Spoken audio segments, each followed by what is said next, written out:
January 20th, 2026, exactly 1 year after Donald Trump returned to the White House. And over the last 12 months, the narrative has been constant. Trump has been one of the most talked about figures in the global media, and he's been one of the most covered figures on this channel as well. So instead of opinions, this video is a structured recap where we'll cover Trump's origins, how he rose to power, what he promised in the 2024 campaign, why supporters believe he could be the best possible president, economically speaking, why critics argue that the opposite, why he could be the worst president in history, what are his real intentions with tariffs, what the actual data says about his policies, and how it all connects to geopolitics, including what happened recently with the Venezuela intervention. I will also be adding chapters so that you can jump directly to the section that you care or the most about, and easily navigate all along this recap, so that you can have the best experience possible. In this video, there will be no shortcuts, no tribal politics, just the clearest 1 year economic breakdown of Trump's 2025. And with that said, here we go with the first chapter, the origin of Donald Trump. Donald John Trump is born in New York in 1946. On paper, the family is a model of the American dream. His mother, Mary Ann McLeod, arrives from Scotland.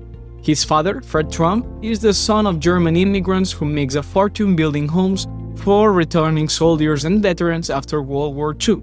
He created the Trump Corporation and turns federal subsidies and post-war housing programs into cash.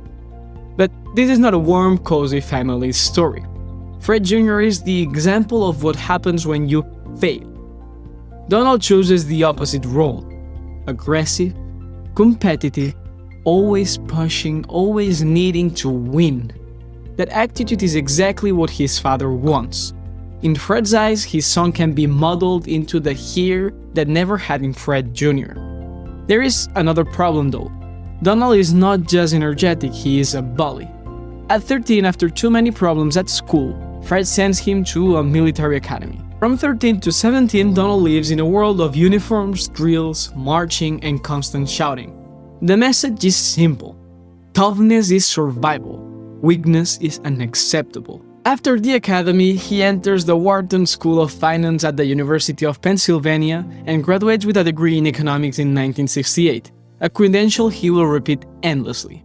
Wharton has many famous alumni today, including one of Trump's most famous friends, Elon Musk. When Trump finishes his studies, he does not start from zero. He walks straight into the family enterprise. Only 3 years later, Fred steps back and hands him the title of president, and reality hits almost immediately. In 1973, the Department of Justice sues the Trump company for racial discrimination. The accusation? Systematically rejecting black applicants for apartments solely because they are black. The fact is that facing the federal government, Donald does not hire a neutral lawyer. He hires Roy Cohn, one of the most feared attorneys in New York. Why? Because Cohn's philosophy is not tell the truth and cooperate. It is attack, delay, threaten, destroy. He is famous for countersuing, intimidating witnesses, and making legal problems last forever. The case is dismissed, but the pressure leads to a settlement. The company agrees to change its practices, but does not formally admit guilt. Legally, Trump survives. Strategically, he learns that aggression can bend reality. To distance himself from the scandal and from his father's cheap housing image, he rebrands the company in 1973 as the Trump Organization. The new idea: leave behind modest apartments and aim for the glitter of Manhattan. Skyscrapers, luxury hotels, flashy projects.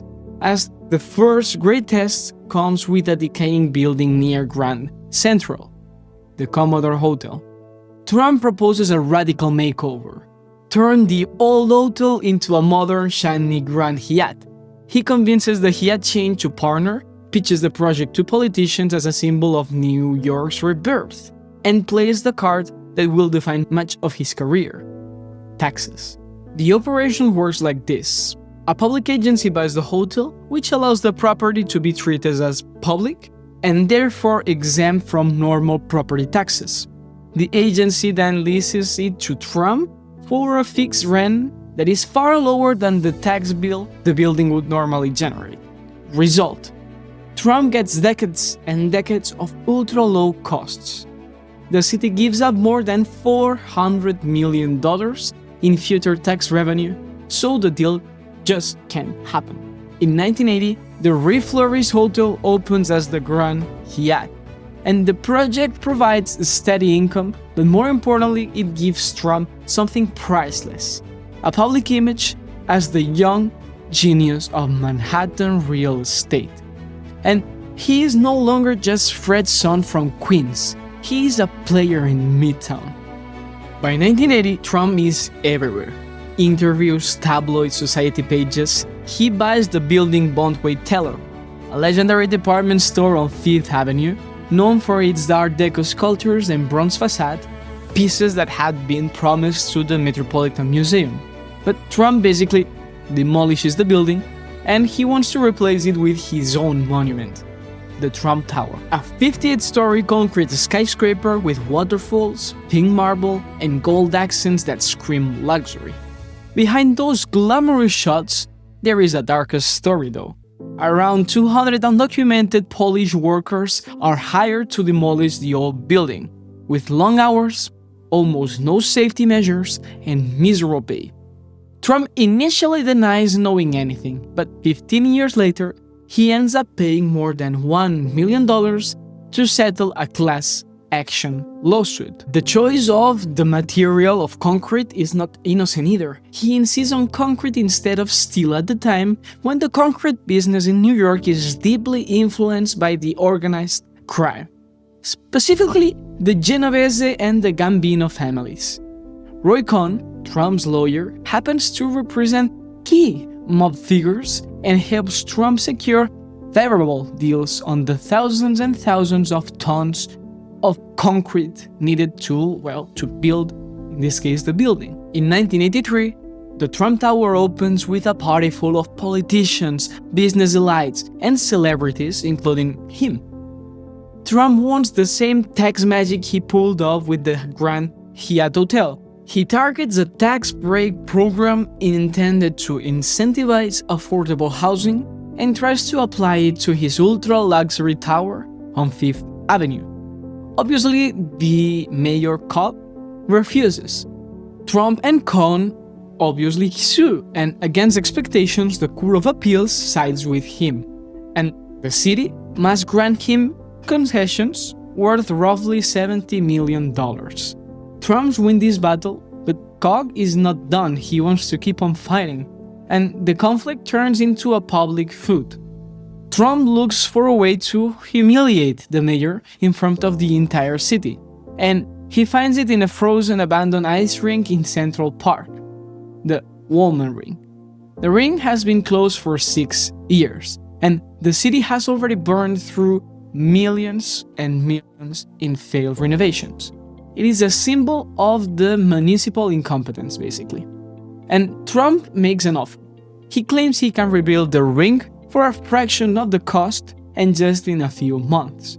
Koch accepts, convinced Trump is bluffing, but agrees that if he finishes on time, the city will reimburse his costs. Trump outsources the work to a relatively unknown construction company and offers something weird as payment.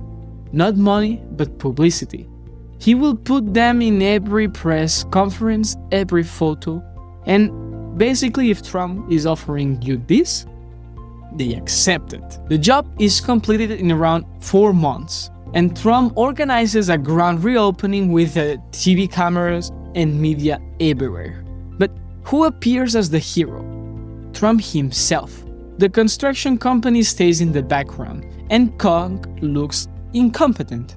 Trump presents himself as the man who does in months what the city cannot achieve in years. He still wants a bigger empire. He plans a giant complex called Television City on all the industrial land on the Upper West Side. A 150-story tower studios, apartments, commercial space, and of course, massive tax incentives. Koch refuses once again, and the dispute degenerates into open insults. The mega tower project dies, and the direct political war with Koch ends when the mayor loses the 1989 election. By that time, Trump's attention has moved away from Manhattan to Atlantic City. In the early 1980s, Atlantic City dreams of becoming the East Coast Las Vegas. Trump sees a new playing field. In 1994, he opens the Trump Plaza, his first ever casino. And a year later, he takes over another property and renames it Trump's Castle, handing control to his wife, Ivana. At first, the numbers of both casinos look spectacular. Cash flows in, the image of Trump the winner grows, but the internal dynamics are poisonous. Ivana has a reputation for being tough and aggressive, and she clashes with Stephen Hyatt, the respected executive running Trump Plaza, and instead of coordinating, the two casinos start fighting each other. Trump actually enjoys the competition, but the cannibalization hurts the group's performance and injects stress into this marriage, into Trump's marriage. He purchases Mar-a-Lago in Florida, a huge real estate that will later become his political clubhouse. He acquires a luxury yacht, the Trump Princess. He pays around $365 million for an airline, and later branded it the Trump Shuttle, and then takes a half-built casino from a rival and decides to finish it as his own masterpiece, the Trump Taj Mahal. The Taj Mahal ends up costing more than $1.1 billion.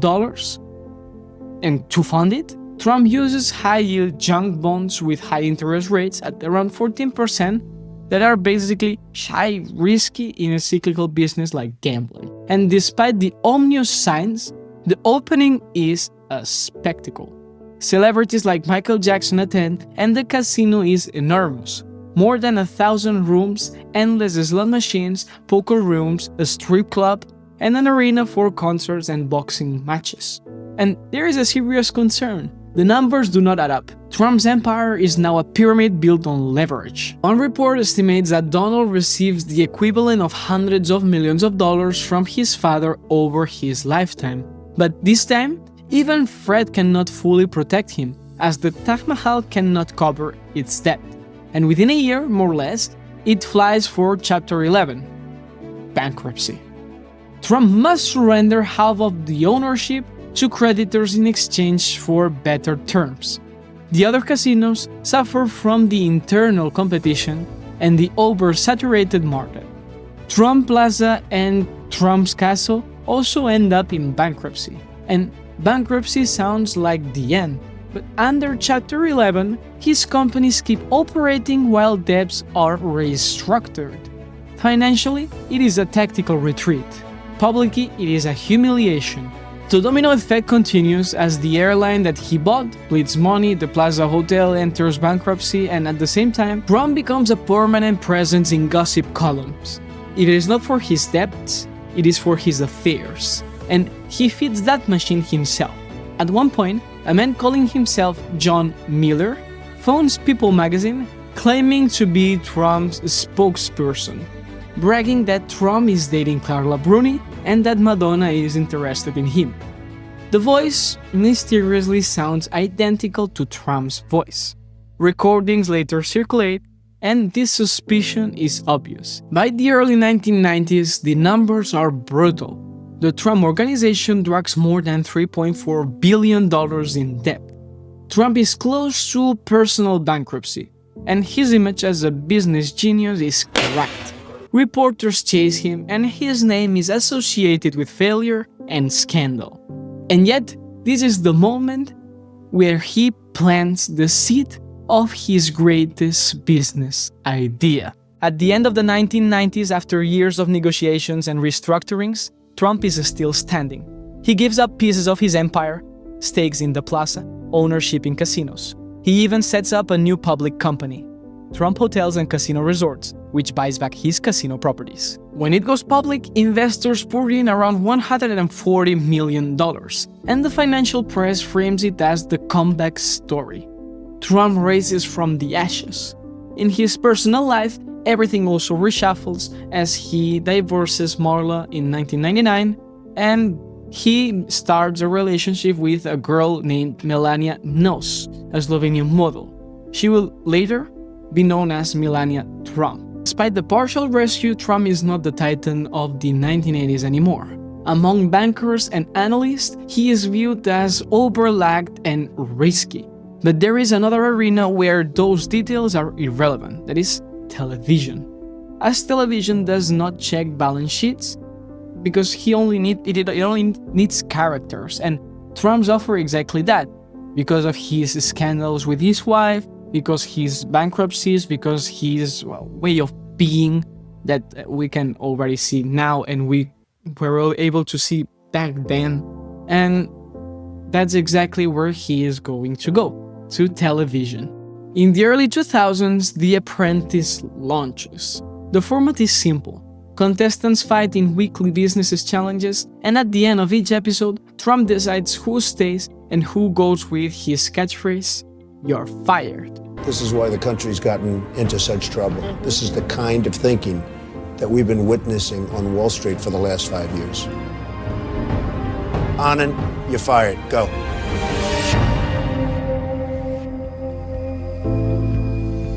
Thank you, Mr. Trump, for the opportunity, though, so far. Good luck, guys.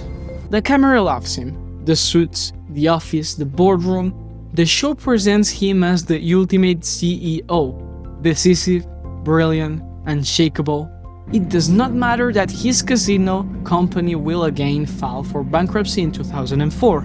That storyline never touches the series. On screen, he is pure success. And from there, Trump understands a fundamental truth. The most valuable asset that he owns is not any building. It is his own surname. He turns Trump into a logo. Developers, hotel chains, golf resorts, consumer products, everyone can rent the name. Towers, hotels, golf courses, bottled water, sticks, ties, an alleged university, and he basically stands his brand on almost anything. And in most deals, he does not put up capital or manage operation himself. He sells one thing, the illusion that his name guarantees. Basically, from the outside, he looks just like another celebrity businessman, but he has been flirting with politics for years. Since the relationship with the New York's mayor, Koch, and with his image being so relevant and having his own image as the main part of his business, Trump is putting himself up to politics. And actually, Trump publicly considers running for president as early as in 2000, flirting with the Reform Party.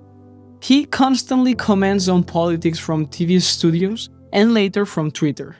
Immigration, trade, the economy, national decline, nothing is off limits. And then Barack Obama appears. In 2011, Trump becomes the most visible promoter of the birther theory, insisting that Obama was not born in the United States and demanded that he shows his birth certificate. When the White House finally releases the document, Trump does not admit error or apologize. He just moves on to the next attack. And sometimes reality hits back. At the White House Correspondence Dinner, a yearly event where the president pokes fun at politicians and journalists, Obama dedicates a segment to Trump. But just in case there are any lingering questions, tonight, I'm prepared to go a step further. Tonight, for the first time, I am releasing my official birth video.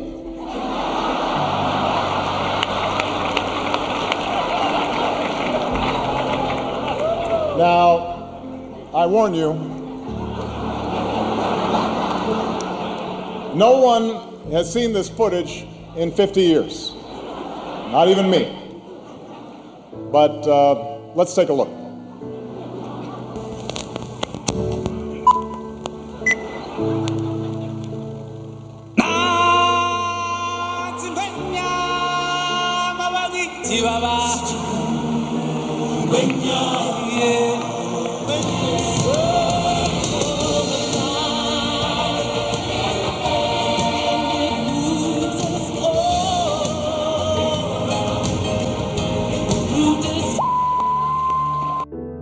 Obama mocks Trump's presidential ambitions and reduces his experience to the stage decisions he makes on The Apprentice. And that's because he can finally get back to focusing on the issues that matter. Like, did we fake the moon landing? All kidding aside, obviously we all know about your credentials and breadth of experience. For example, no, seriously, just recently in an episode of Celebrity Apprentice, at the steakhouse, the men's cooking team did not impress the judges from Omaha Steaks. And there was a lot of blame to go around, but you, Mr. Trump, recognized that the real problem was a lack of leadership. And so ultimately you didn't blame Little John or Meatloaf. You fired Gary Busey. And these are the kind of decisions that would keep me up at night. He even shows an image of what the White House might look like under a Trump's presidency. Say what you will about Mr. Trump, he certainly would bring some change to the White House. Let's see what we've got up there.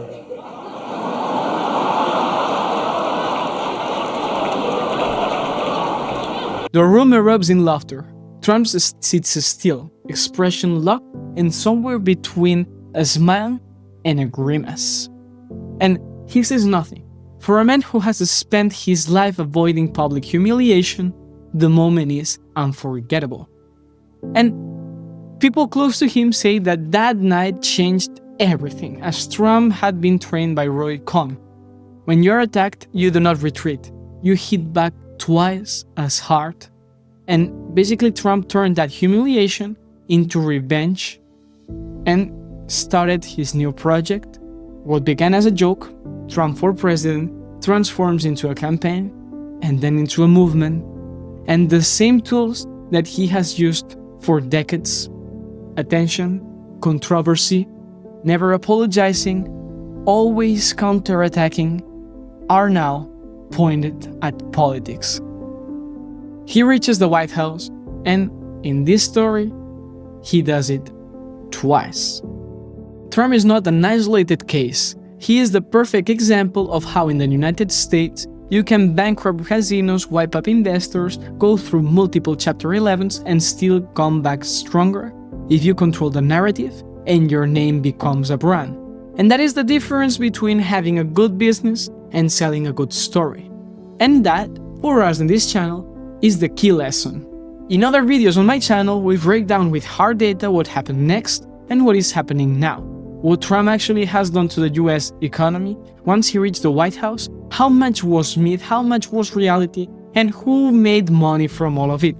If you're interested in knowing more on economics, money, finance, you know what to do. Subscribe, leave a like, and I'll see you in the next video. Ciao.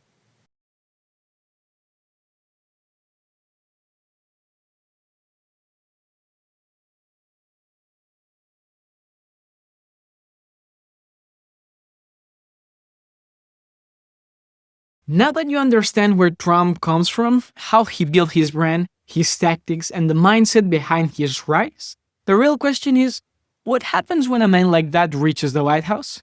But before we continue, if you're liking this video so far, let me know by hitting the subscribe button down there. And now, this is what could happen if a man like this reaches power. We will make America wealthy again. We will make America strong again.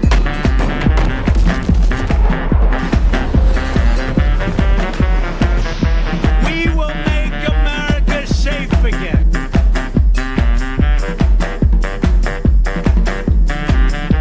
And we will make America great Donald Trump has always been a polarizing figure, but one thing is clear. His approach to the economy has left a significant mark, from massive tax cuts to bold trade policies. Trump's first term as president reshaped the economic landscape in ways that continue to spark debate. And now, with his return to the spotlight and a new set of ambitious promises, the question arises: could Trump actually become the best economic president in the US history?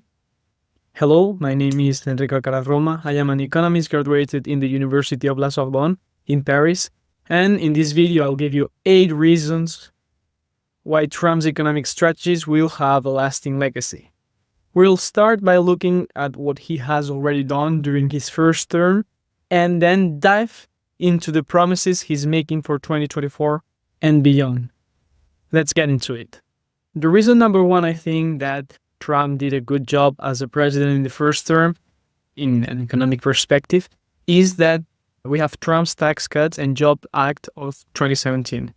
This was one of the largest tax reform in decades. He slashed the corporate tax rate from 35% to 21%. And the goal was simple: make the US a more attractive place for businesses. And guess what? Companies like Apple repatriated billions and billions of dollars in profit that had been stashed overseas. That money was then reinvested in jobs, infrastructure, and even higher wages. Now, while some critics argue that most of the benefits went for the wealthy, middle-class families also saw some relief. More money in the pockets meant higher consumer spending, which drives the economy forward. The second reason why I think that Trump did a great job, and it probably will do the same in this term, is because before the pandemic hit, he caused a record-breaking job market. Trump presented over one of the strongest job markets in US history. Unemployment hit 3.5% in February 2020, the lowest it's been in 50 years. And it wasn't just for the general population. African American, Hispanic, and Asian unemployment rates all reached historic lows as well. Industries like the manufacturing and construction saw a significant growth, which was a big win for working-class Americans. This surge in employment helped fuel optimism about the economy. The third reason why I think that Trump is going to do great again in this term is because during the first term, the US became the largest producer of oil and gas in the world. This gave the US a great energy independence. By cutting red tape and promoting technologies like fracking, the country achieved energy independence for the first time in decades. What does this mean? Lower energy costs for American households and businesses, and less reliance on foreign oil. This was a strategic win, giving the US more leverage on the global stage. And let's not forget how this contributed to the creation of thousands and thousands of high-paying jobs in the energy sector. The fourth reason why I think that Trump is going to be a great president again is because of his trade policies that put America first. Trump made headlines with his tough stance on trade, especially with China. The US-China trade war was controversial, but his supporters argued that it was necessary to address unfair practices like intellectual property theft and trade imbalances. On top of that, Trump renegotiated NAFTA, the North American Free Trade Agreement, into the USMCA, United States-Mexico-Canada Agreement. Let me explain. NAFTA, which was established in 1994, was designed to eliminate most tariffs between the US, Canada, and Mexico to encourage trade. While it succeeded in increasing the trade volume, many critics argued it caused job losses in the US as companies moved to Mexico for cheaper labor. Enter USMCA, which Trump described as a better deal for American workers. This updated agreement includes stricter labor rules in Mexico, ensuring better wages for workers there, and higher requirements for auto parts production to be sourced within North America. It also gives American dairy farmers greater access to Canadian markets. In short, the USMCA was aimed at leveling the playing field for US workers and protecting key industries like automotive and agriculture. Love it or hate it, these trade policies made the world pay attention. But now let's talk about what Trump is going or is promising for this second term. Here's where things get even more interesting. The reason number 5 why I think that Trump is going to be a great president again is because he's proposing more tax cuts for the middle class. Trump is promising deeper tax cuts for individuals and families. aiming to leave more money in people's pockets. This could lead to increased spending on essentials and investments, which are crucial for economic growth. Families would have more disposable income to use for things like groceries, education, or even saving for a rainy day. Another big part of his plan is making the tax code simpler. Right now, filling up taxes can be a headache, especially for small businesses and families. Trump's idea is to cut out the confusion, making it faster and easier for everyone. Instead of spending hours going through paperwork, people could focus on growing their businesses, creating jobs, or simply enjoying life without the stress of a complex tax system. Less red tape means more efficiency. When families and businesses save time and money, they can redirect those resources into productive activities like starting a new venture, buying a new home, or investing in education. These changes wouldn't just make life easier, they could also boost overall economic activity, creating a ripple effect that benefits the entire country. By lowering tax brackets and simplifying deductions, Trump's plan aims to make the system fairer and more accessible for everyone. This could encourage more people to join the workforce and pursue entrepreneurial goals. Over time, this approach has the potential to build a stronger, more dynamic economy that works for individuals and the nation as a whole.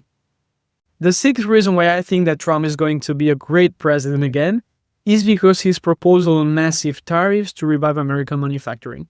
Trump's proposing a universal 10% tariff on all imports. The idea, make it more expensive to rely on foreign goods and push companies to bring manufacturing back to the US. This policy could create jobs and boost industries like steel, automotive, and tech manufacturing. Actually, I'm not completely sold on this idea because tariffs often lead to higher costs for both businesses and families. While the goal is to boost American manufacturing, that's good, the added cost could make everyday goods more expensive, especially for the poor.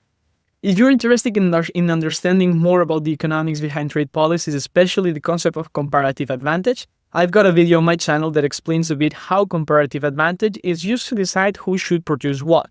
It is worth checking out to get a clearer picture of why I'm a bit skeptical about this approach. The seventh reason why I think that Trump is going to be a great president again, and actually it's my favorite, is innovation and the Freedom Cities project. One of the boldest ideas in Trump's 2024 agenda is his plan to build freedom cities on federal land.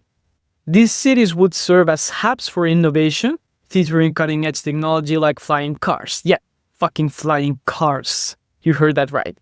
The idea of freedom cities is rooted in the economy theory of synergy, which suggests that when businesses, innovators, and communities collaborate closely, productivity and innovation skyrocket. By concentrating resources and talent in one place, these cities could act as economic engines, driving technological breakthroughs and economic growth at an unprecedented scale. Historically, we've seen similar success in cities like Silicon Valley, where the clustering of tech companies, universities, and venture capitalists created a self-reinforcing cycle of innovation and economic output. Trump's plan could replicate this on a broader scale by fostering environments that encourage startups, higher-paying jobs, and cutting-edge industries.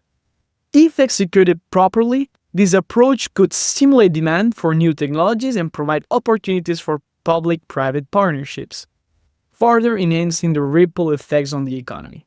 In essence, these cities wouldn't be just places to live, they'd be epicenters of the next industrial revolution. And finally, the eighth reason why I think that Trump is going to be a great president again is because of Energy Boom 2.0. Trump's plans to double down on energy production by removing more regulation and expanding drilling operations. This could lead to even lower energy costs for American families and businesses, making everyday essentials more affordable and improving overall economic stability. The only con that I think that is going to provoke is environmentally speaking. Environment would be or could be affected if he didn't invest in new technologies to avoid that. But additionally, increasing domestic energy and production could create thousands of high-paying jobs in areas like drilling, refining, and transportation, boosting local economies and proving a much-needed economy lifeline to rural communities. But Trump isn't stopping there.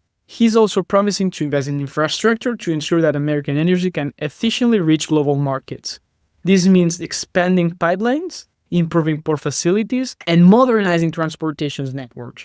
By doing so, the US could cement its position as a global energy powerhouse, strengthening its exports and reducing the trade deficit. In simple terms, this strategy could make American energy products more competitive worldwide, fueling economic growth both at home and abroad. As I said, the only concerns that I have on this approach, on this reason, is environment. So there you have it, 8 reasons why Donald Trump could go down in history as the best US president, at least from an economic perspective. From tax cuts to energy independence to futuristic projects like Freedom Cities, his vision is bold, ambitious, and undeniably impactful.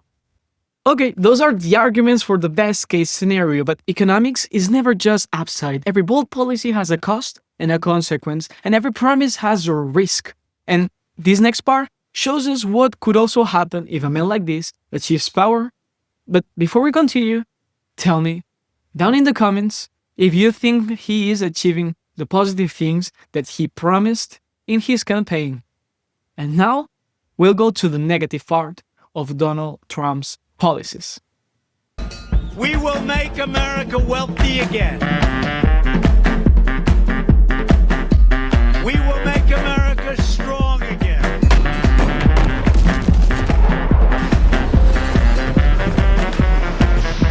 We will make America safe again.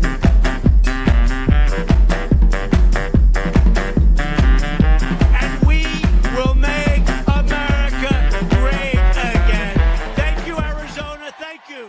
Donald Trump is a name that evokes strong opinions, and while many praise his economic bold policies, others believe those very policies could lead to serious long-term damage. If you've seen my previous video on why Trump could be the best president, economically speaking, today I will give you the other side of the coin. Hello, my name is Enrique Alcaraz Roma, I am an economist graduated in the University of La Sorbonne, and today we'll explore the 8 reasons why Trump's economic approach could make him the worst US president in history. Each point will delve into the risks and potential pitfalls of his strategies. So let's get started. The first reason I believe Trump could go down as the worst president in history is his aggressive use of tariffs. While the goal of a universal 10% tariff on imports is to protect American jobs, it risks driving up costs for businesses and consumers. Higher prices on imported goods means everyday essentials, from electronics to clothing, could become more expensive. This would disproportionately impact lower-income families who already spend a larger portion of their income on necessities. History has shown that tariffs often lead to retaliation. For example, during Trump's first term, China responded by imposing tariffs on American agricultural products, causing US farmers to lose billions and billions of dollars in export revenue. While the government provided subsidies to offset these losses, it is a short-term fix that doesn't address the underlying issue. From an economic perspective, tariffs go against the principle of comparative advantage, a concept that suggests that countries should specialize in producing the goods where they have an efficiency edge and trade for the others. By disrupting global trade flows, tariffs hinder this efficiency, leading to higher costs and lower productivity worldwide. If you are interested in understanding comparative advantage in more depth, I covered it in one of my previous videos. It's a critical economic theory that highlights why protectionist policies like this can do more harm than good in the long run. Ultimately, these tariffs could weaken America's position in global trade and make essential goods less affordable for everyone. The second reason I think Trump's presidency could be disastrous is his tax policy. While his 2017 tax cuts reduced taxes for the middle class, the wealthiest Americans and corporations saw the biggest benefits. Critics argue that this contributed to widening the income inequality, a trend that could destabilize the economy over time. Lower corporate taxes didn't always translate into higher wages or new jobs. Many companies use the extra cash for stock buybacks, which benefits shareholders rather than workers. The short-term boost to the stock market could mask deeper structural issues in the economy. But it also opens new opportunities for us to invest.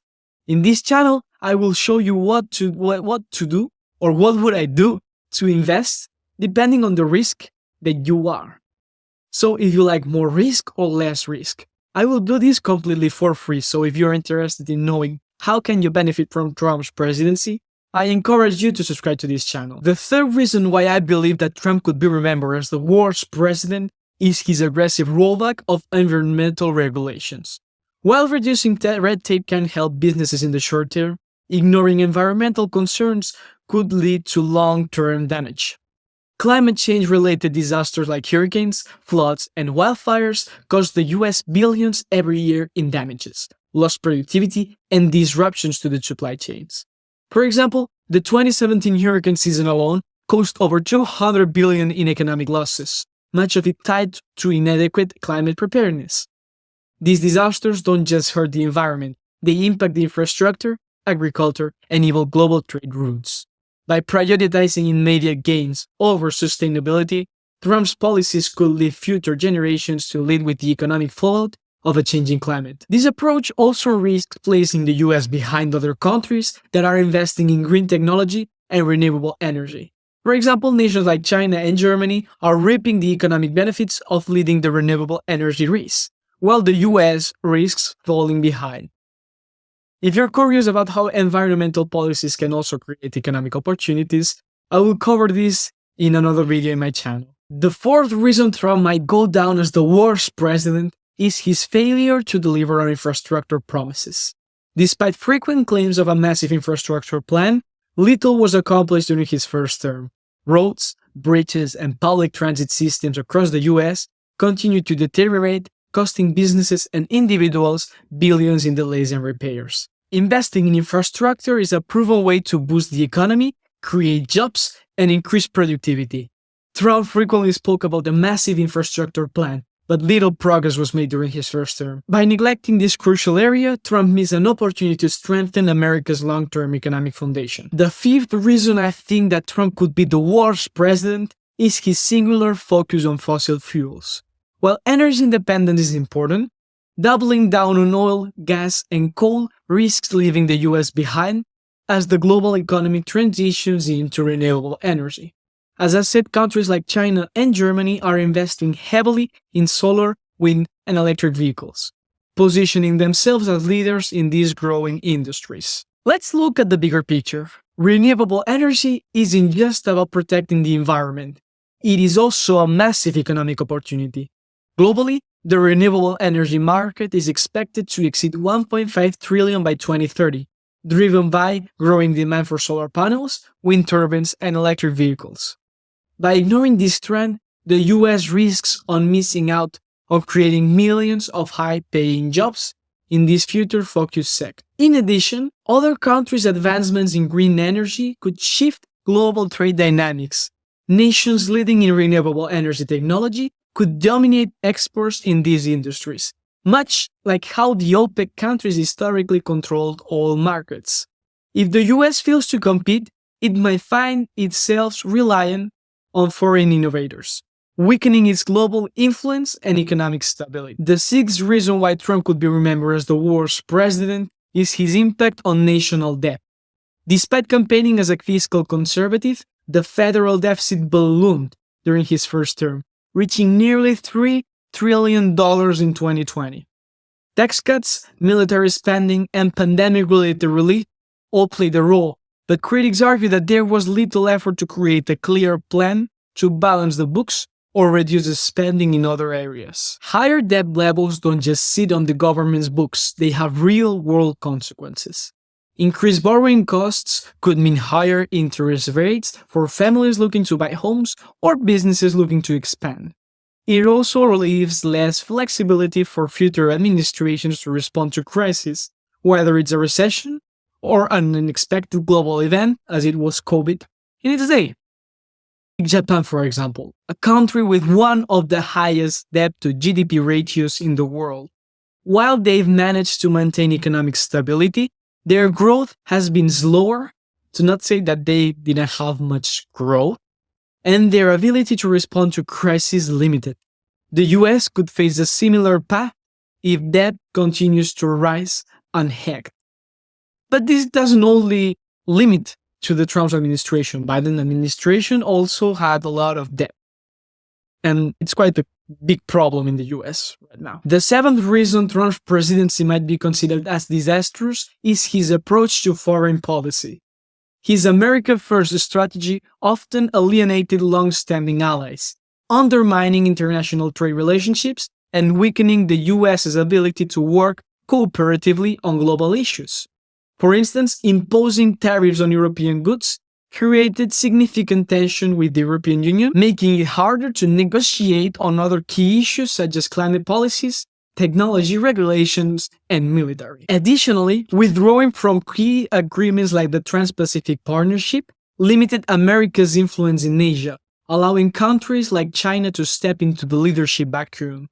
This shift not only reduced US leverage in one of the most dynamic economic regions, but also affected American businesses that could have benefited from increased trade access. In a globalized economy, collaboration is essential for addressing challenges like supply chain disruptions, pandemics, and climate change.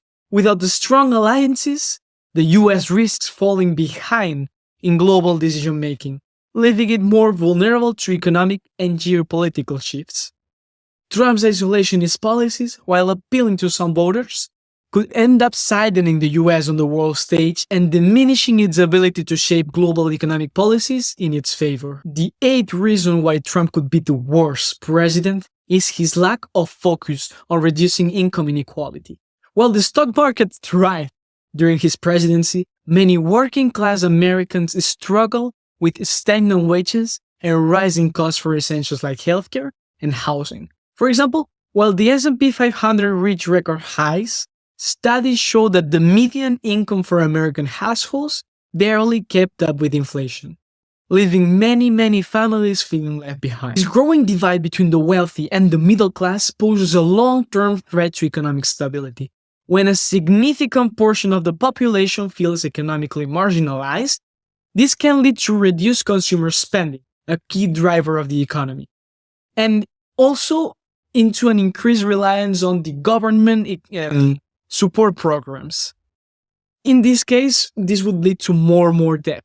Over time, this dynamic could weaken the overall economic structure and increase the risk of recession. Economic policies that disproportionately benefit the rich can also erode trust in institutions, as people feel that the system is unfairly stacked against them.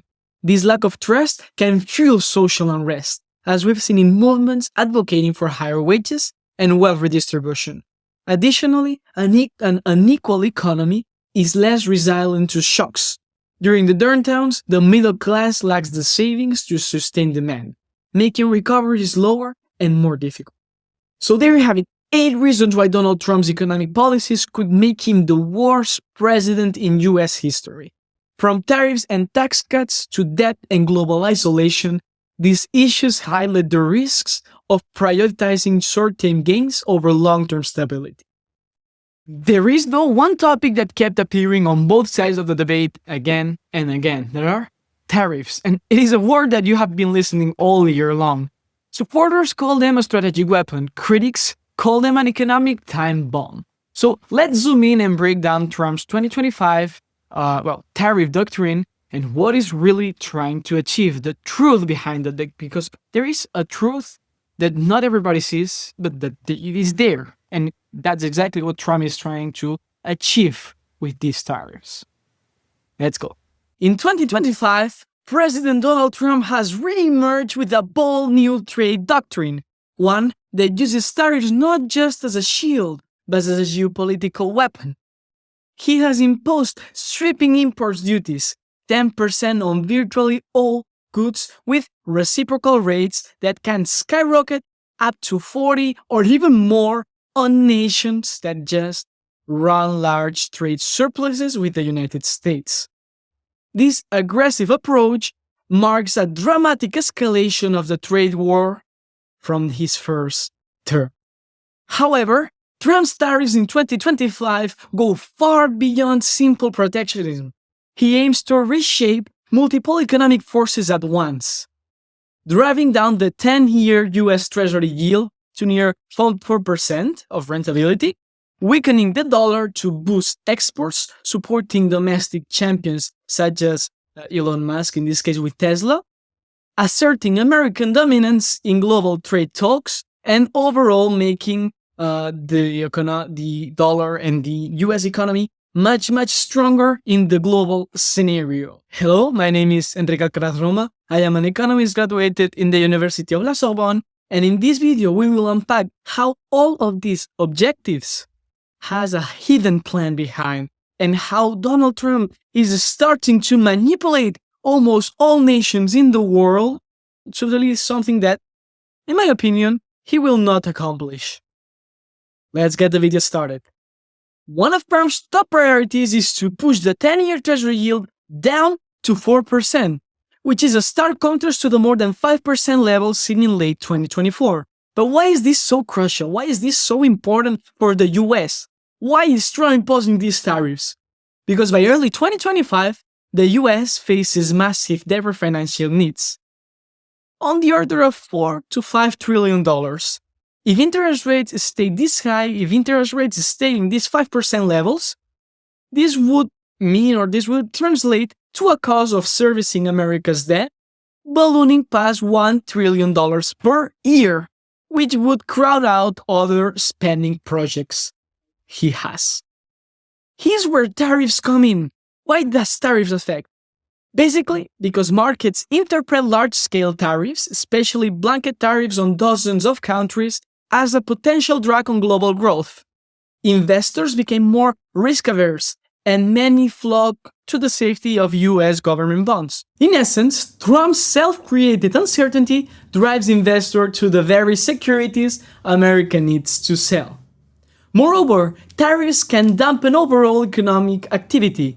Consumers buy fewer imported goods due to higher prices. Companies face uncertain supply chains, and foreign retaliations might curb US exports.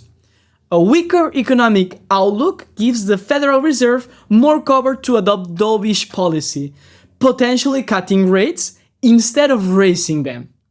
Trump has long sparred with the Fed about lowering rates, and these tariffs act as a backdoor way to influence monetary conditions. Basically, Trump, what he wants is to force Jerome Powell to lower these interest rates for the same reasons that we've been explaining right now.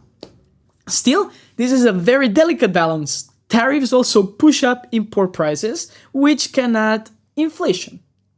Economists warn that this may force the Federal Reserve to maintain or even hike rates to fight rising prices. Trump's gamble is that the overall deflationary or recessionary pull of a global trade war will dominate the short-term inflation spike, leading yields to drift downward. If it works, the government locks in cheaper financing and Trump can claim a victory in managing debt costs. If it backfires, the US could face stagflation, the toxic mix of economic stagnation and high inflation. In this case, I will be talking about stagflation in another video on this channel, so subscribe if you don't want to miss it. In addition to lowering yields, the Trump administration is also weakening the US dollar, a long-time Trump wish. Historically, global turmoil drives investors into the dollar as a safe haven. But in 2025, the uncertainty spurred by these tariffs has actually tarnished the dollar's image. Here you got the chart of the dollar against the euro, or the dollar in general against other currencies. You see this fall of the dollar. Instead, capital has flowed to these alternative safe havens like gold, the Japanese yen, the Swiss franc, even the euro. Look at the euro dollar again. This chart is clearly demonstrating that the dollars are getting transformed into euros. As a result, the dollar index is down around 4% year to date, which is the worst start in nearly a decade. But why does Trump want a weaker dollar? Why is this good for the American economy? Well, a weaker dollar directly supports Trump's mercantilistic goals. It makes American exports more competitive by effectively lowering their price abroad and raises the cost of imports, encouraging domestic production. Trump has long viewed a strong dollar as a major drag on the US manufacturers and farmers, But why is it cheaper for other people to buy dollars? Because basically, when you want to import from the US, what you're doing is to buy in dollars. Imagine that Europe, the European Union, wants to buy, I don't know, a bottle of wine from the US. In this case, if the dollar is falling in comparison to the euro, relatively to the euro, with less euros, you can buy more dollars, which means, imagine that in the US, the bottle costs $10, okay? If you have 10 euros, you will be able to buy more bottles if the euro dollar increases. Why? Because the euro will be more valuable in comparison to the dollar. The same happens on the other side. If Trump wants to import things from the US, from an external country, US citizens are going to find their dollar less important, less strong in comparison to the euro. So Trump, basically what he wants to do with this dollar is to impose these local manufacture in the US.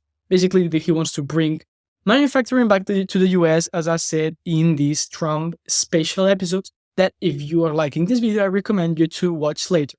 You got it up here. And finally, this weaker currency also offers another subtle advantage. It reduces the real burden of the US debt held by foreign creditors. When the dollar falls, repaying bonds denominated in dollars costs foreign holders more in their own currencies. So because of this euro-dollar exchange that we've just explained.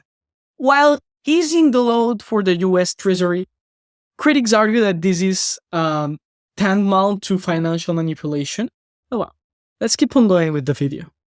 One of the most unexpected twists in Trump's second presidency is his partnership with Elon Musk through a so-called DOGE department. Despite the playful reference to the Dogecoin meme that actually Elon Musk loves to pump and dump and move around, he actually loves that currency. DOGE here stands for Department of Government Efficiency, a newly minted initiative that Musk leads to slash federal spending and bureaucracy.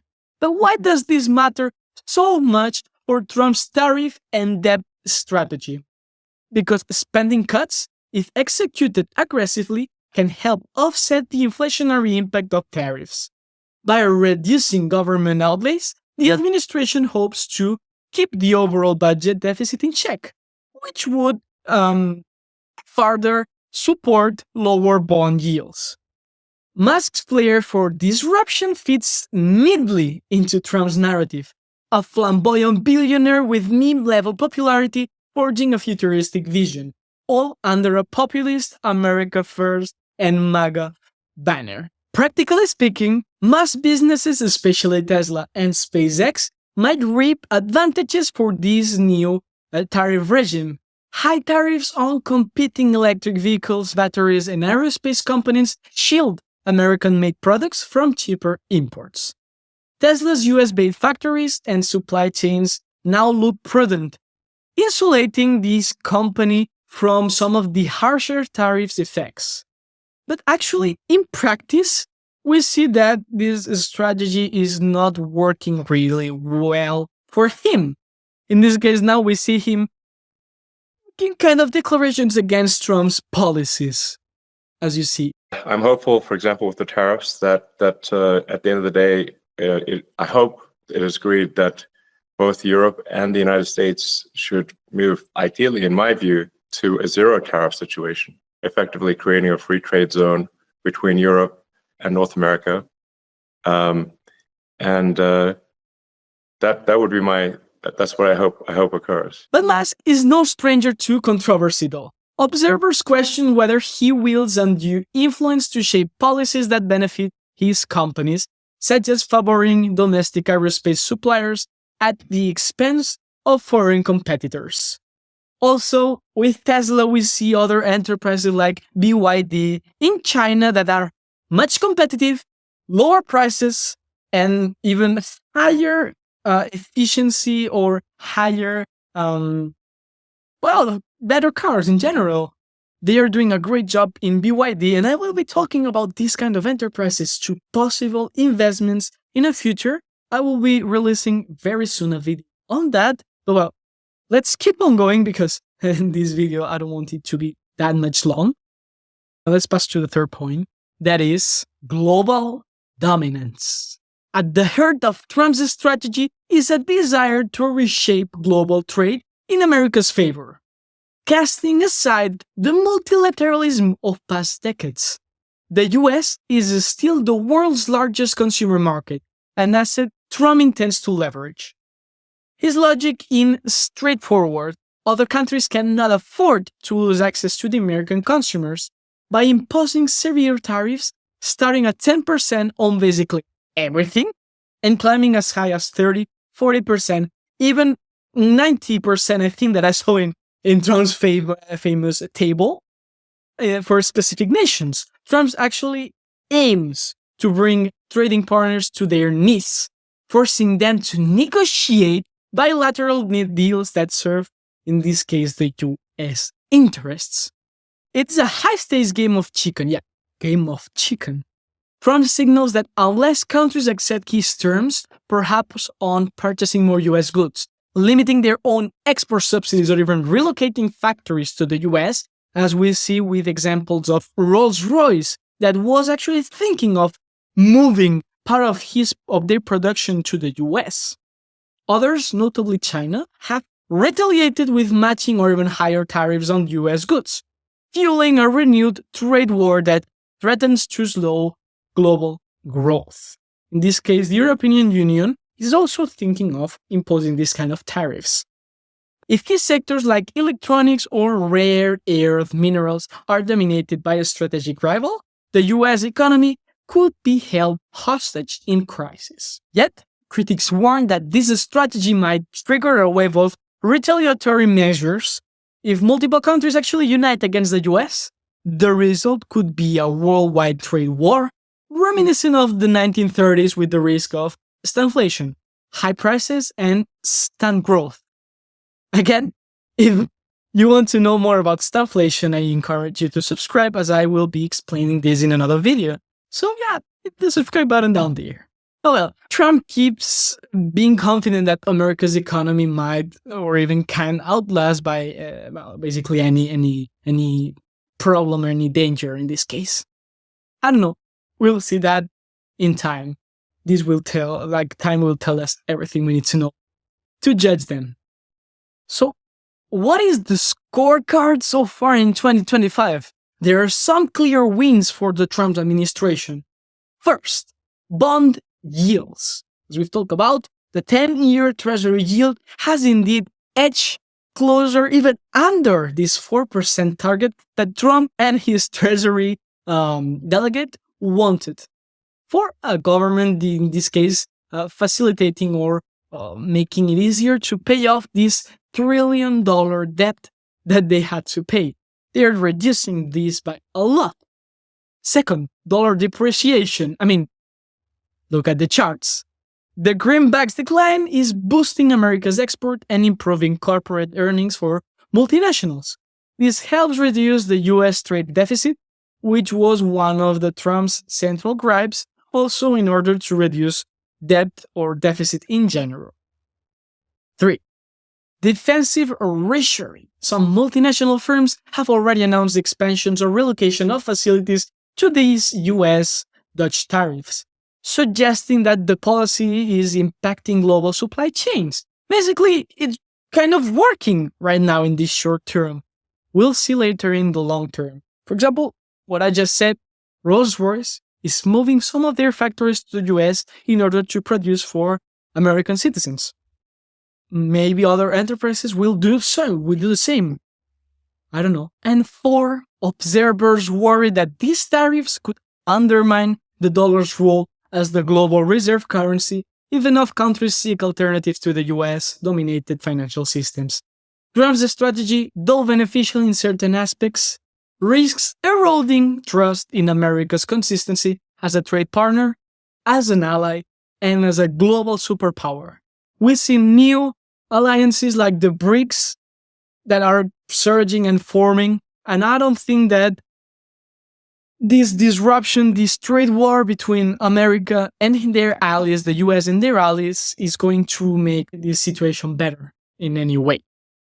Meanwhile, the Musk-led DOGE department is trying to rein in federal spending, hoping to counteract any inflation from tariffs by shrinking deficits. If successful, it might reduce upward pressure on interest rates. However, people and social security are very... You will see that in the future, and this is, I believe this is not an opinion, this is a fact. That poor people will be more poor or poorer. I don't like this part of the plan, but we'll see how this finally ends up being like. In this case, my personal opinion is that Trump is doing this just to reduce these 4 factors that we've been talking about this video, because I believe that in the long term, it is not sustainable, this type of tariffs that Trump is proposing. So I believe that in a couple months, Trump is going to lower these tariffs. In sum, Trump's 2025 tariffs represent a grand experiment, using a single policy instrument to tackle debt financing, currency strategy, industrial policy, and global power overall. In the best case scenario, the tariffs keep treasury yields low, shrink the trade deficit, spur manufacturing at home, and force trading partners into more favorable deals for the US, handing Trump a geopolitical and economic triumph. In the worst case, we could see a damaging cycle of retaliation, higher inflation, capital flight from the dollar, and a fracturing of the rules-based trade order that the World Trade Organization establishes. But well, for now, the 10-year yield hovers and has reduced to less than 4%.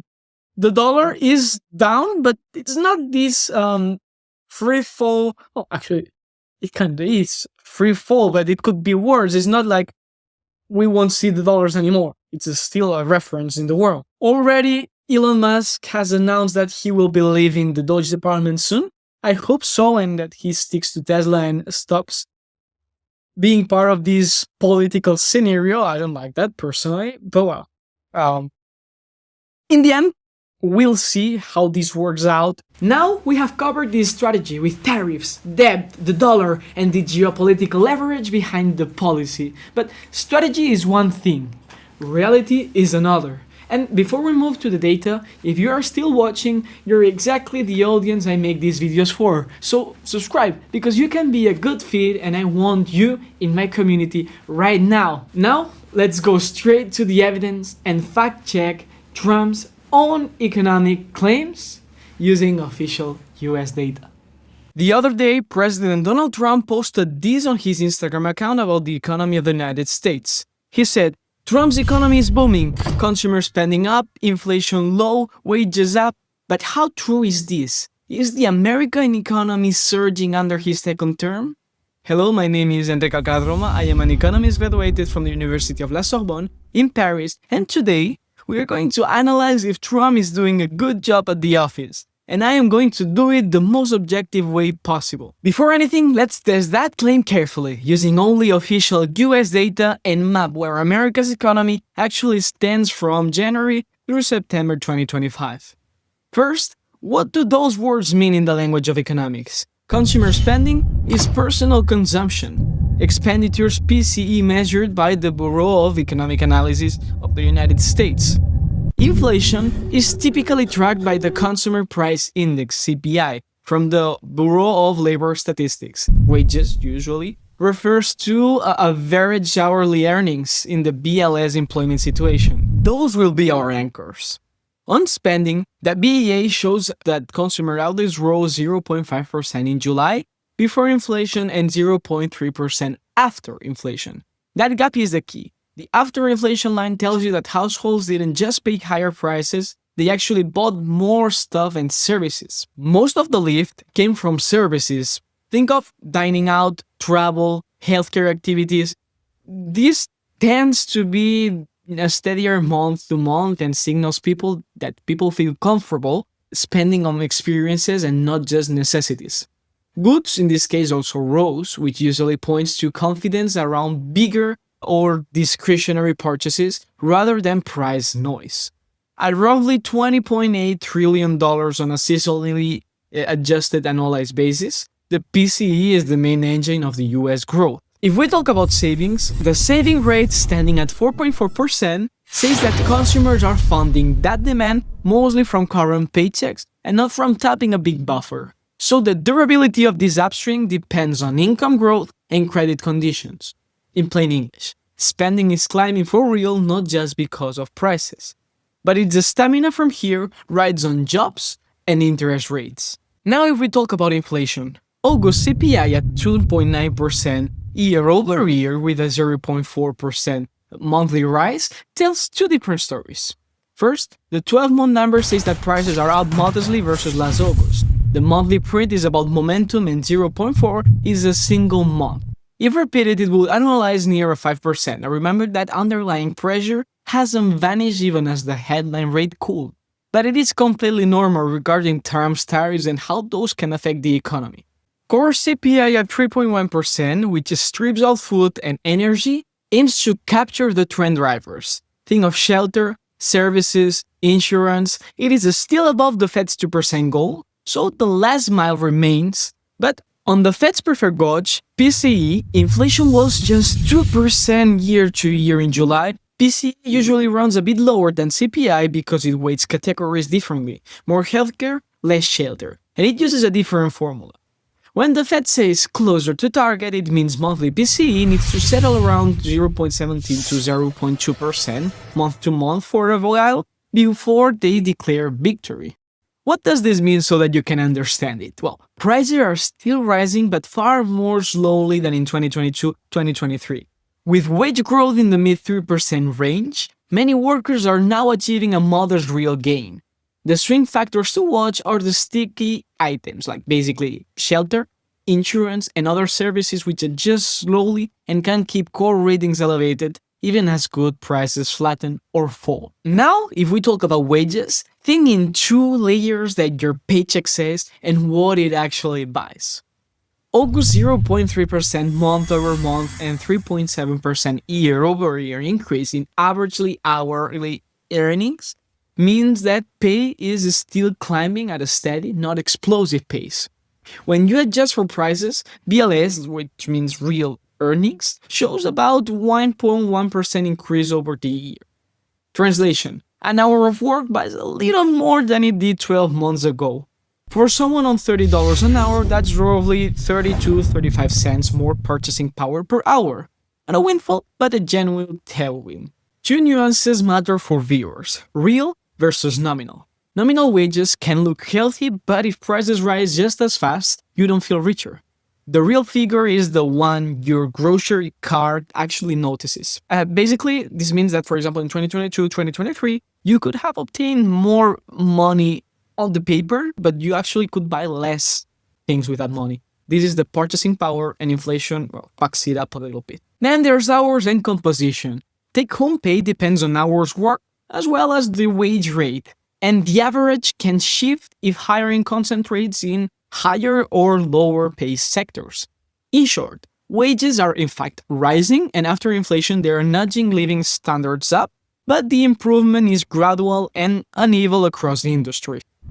So the headline claim spending up, wages up, inflation down has support in the official numbers, but that's the overview. The economy doesn't stop there. There is so much more to analyze. So let's open the economy up like an engine and look at the moving parts that actually make those dials read what they do. First, the labor market. And I want you to think of the labor market as the economy's temperature. A 4.3% unemployment rate says that the engine is warm. Jobs are available, but it is not a hiring frenzy. Payrolls up by 22,000 is essentially stall speed growth. Companies are mostly replacing roles and being selective, not ramping up this headcount. The participation rate of 62.3% indicates the number of adults actively engaged in the labor market, either working or actively seeking employment. At that level, there is still spare labor supply, which helps keep wage pressures from boiling over. Meanwhile, average hourly earnings at 36.53%, oh my god, dollars, and wage growth in the mid 3% range give households a steady income stream. Pair that with sub 3% inflation, and you get a modest real pay lift, not just a surge in living standards, but enough to ease the squeeze. Net-net, the 2025 jobs market looks cooler and more cautious, which helps inflation drift lower while still supporting spending as long as hiring doesn't slip from stall speed into reverse and weekly hours hold up. Now let's talk about growth. Real GDP fell at a 0.5% annual rate in the first quarter of this year and then rebounded at a 3% pace in the second quarter. Two things matter for that spring rebound. First, steadier consumer spending and the contribution from net exports as the imports shifted, basically, due to these tariffs. That swing from a shallow contraction to a solid growth is a big part of why the economy feels mixed, because the first half contained both. On the federal ledger, August ran a sizable deficit, and the government is staring at nearly a $2 trillion shortfall for the fiscal year, with 1 month left. One notable shift. Tariff revenues hit a record in August, making custom duties a bigger slice of the total receipts. Translation. Washington is still borrowing heavily, and those tariffs can also filter into higher prices on foreign imports because tariffs matter beyond the Treasury's revenue line. The Fed's June monetary policy report noted early signs that higher tariffs on imports were starting to push up prices for some goods. That's consistent with what we see in CPI goods categories that have firmed. It doesn't mean that tariffs are the only driver of inflation. Prices, energy, and shelter still matter a lot, but it does tie revenue and inflation together. On trade, the gap widened in July because imports jumped faster than exports. In practice, that means that America has bought more from abroad than the rest of the world bought from the US. And that difference grew mid-summer. Why it matters? A wider trade deficit can subtract from GDP if it persists, since more domestic demand leaks overseas. Actually, if Trump implies these policies, what he will do is to drop the dollar. And when you drop the dollar, what you do is you export more than import. Why? Because foreign countries want to buy in dollars because it will be cheaper for them to buy in dollars. So that's what Trump and his Minister of Economics is trying or is pretending to do. If they will do it or not, I don't know. We'll see. If we put all those pieces together, consumer spending is advancing and adjusted for inflation, it is still growing. Inflation has cooled into the high twos on CPI and mid twos on PCE, but not yet at target, but notably closer. Wages are rising faster than prices on a 12-month basis, delivering a modest real gain. The labor market is cooler but still generating income growth.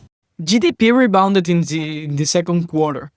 The deficit is large, the tariff revenues are unusually high, and the trade gap widened in July. That's the 2025 backdrop under which the claim spending up, inflation low, wages up, leaves.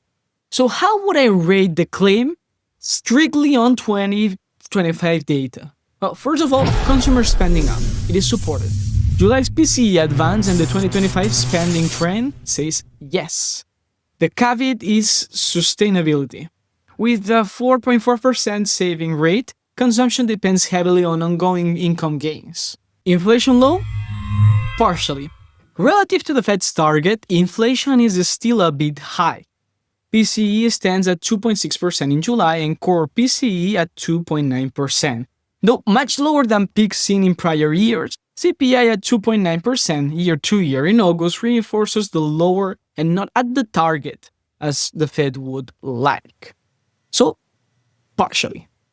Third claim, wages up. Well, it is supported because nominal wages are up 3.7% year-to-year and real wages rose about 1.1% over the past year through August. The nuance is that wage growth has cooled from the earlier highs. The improvement in purchasing power owes as much to cooler inflation as to pay acceleration. So if you saw that post and wondered, is the economy actually booming? The cleanest, source-only answer for 2024 so far is parts of it are undeniably resilient. Spending is rising, real wages are a bit higher, inflation is much closer to the target than it was, but other parts, job creation, external balance, and the fiscal position are signaling a bit of caution. It is not a roaring 90s boom, it is a mixed expansion running on steady consumption and cooler inflation, with clear sensitiveness into tariffs, interest rates, and the global backdrop. That's the honest cut from the official dashboards. So, domestically, the picture is mixed. Resilient in some indicators, caution in others, and tariffs sitting right in the middle of it all. But 2025 wasn't only about charts and inflation prints. It was also about geopolitics. And few stories are as emotionally charged and as oversimplified as Venezuela and the oil narrative. Now, let's break it down properly. Late last night and early today, at my direction, the United States Armed Forces conducted an extraordinary military operation in the capital of Venezuela.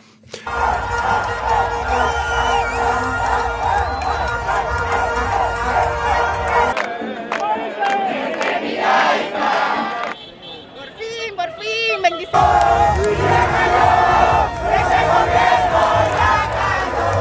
As you may all know, on January 3rd, Donald Trump successfully detained Nicolás Maduro after one of the largest military operations in modern history. Trump justifies it with the drug-dealing cartels of which Maduro was directly implicated, but we all know that's not the single reason why he did what he did. There are many theories all over the world of the real reasons that brought Trump to detain Maduro. Still, the idea that the United States' hostility toward Venezuela is simply about stealing Venezuela's oil has gained popular traction, but it is a simplistic and misleading claim. Yes, US officials under the Trump administration have made aggressive statements implying designs on that oil, even suggesting that Venezuela's nationalized oil was stolen from US companies. Venezuelan dictator Nicolás Maduro himself fueled this narrative, accusing the US of plotting to overthrow him and steal Venezuela's abundant oil. However, reality is far more complex. The claim that Washington's Venezuela policy is purely about grabbing oil barrels fails to explain the full geopolitical and economic picture.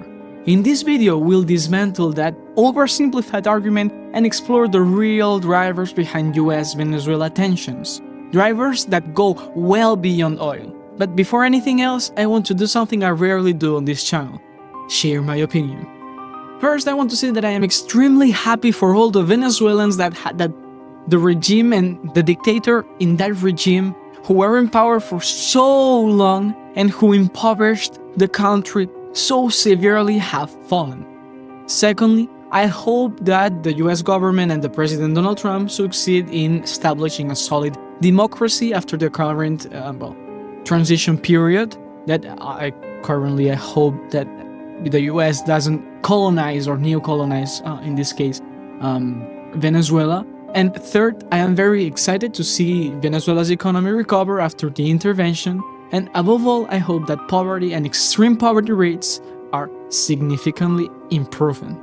But well, we'll see that with time. From a strategic standpoint, Venezuela represents much more than an oil field.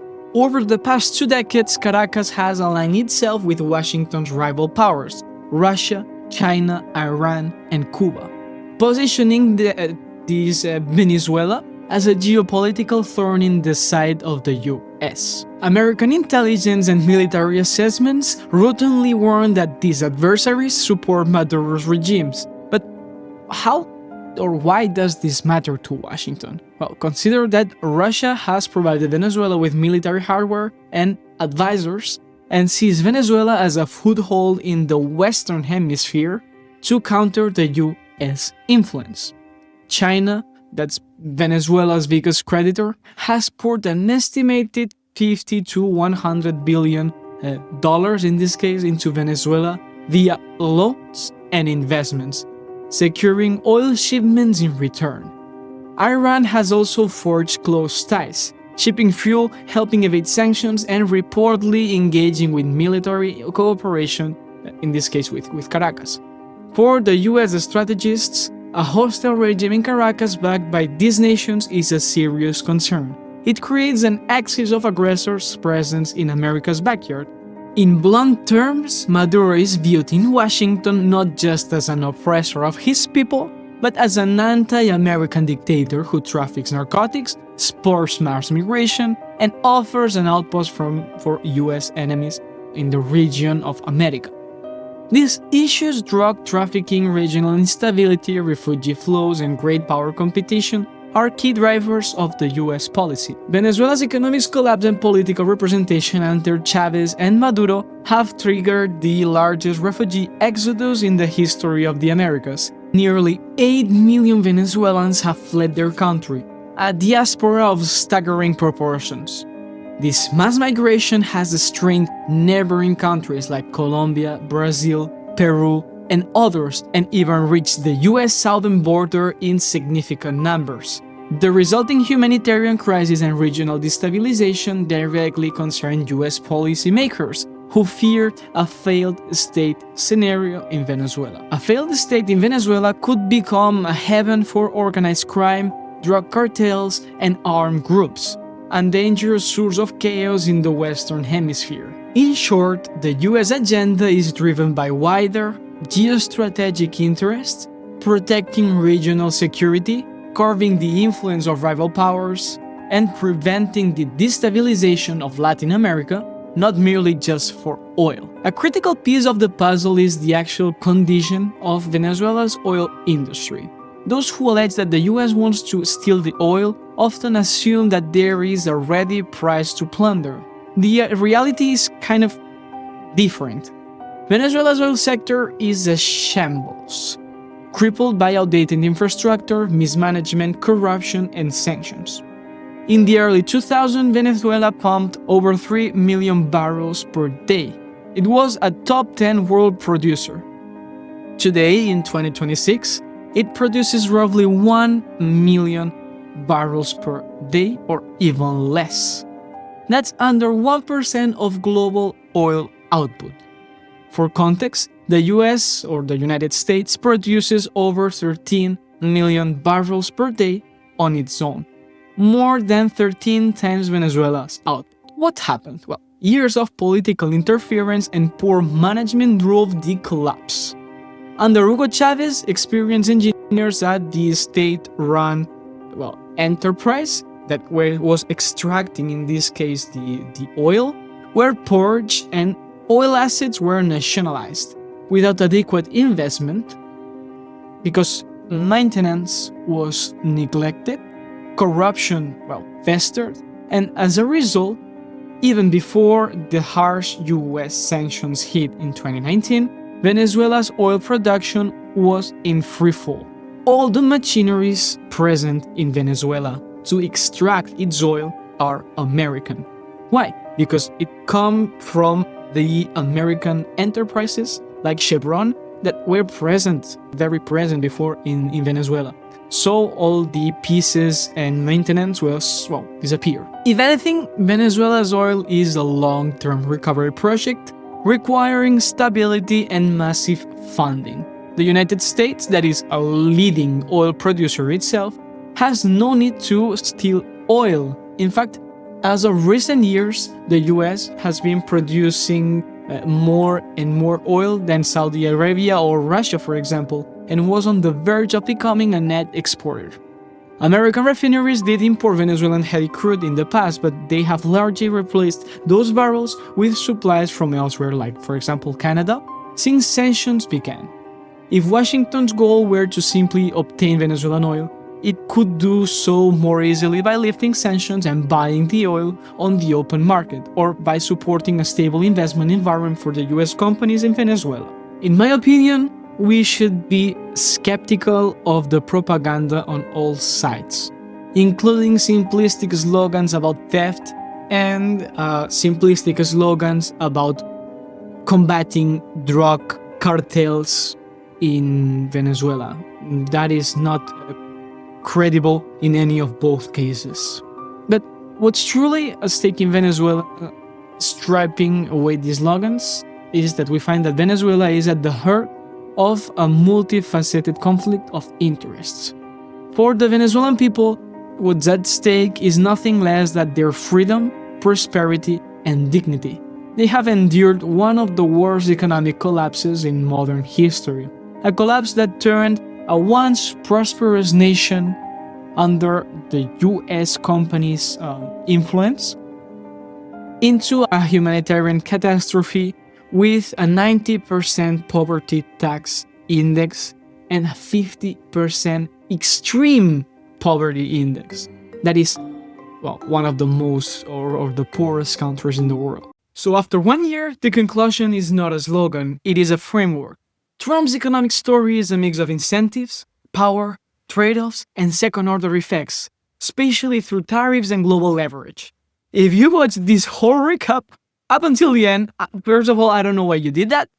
Second of all, thank you very much. And now I hope you understand the full chain. The origin, the arguments for the best, the arguments for the worst, the mechanics of tariffs, the evidence and data, and the geopolitical spillover. And if you want the next episode, I will be doing the same thing this year, 2026, with all updates and with all the things that Trump does, as well as other economic topics. So, subscribe if you want more analysis like this, without the noise of media, without the noise of being subjective, and as objective as it can be. Once again, thank you very much, and I'll see you in the next video. Ciao!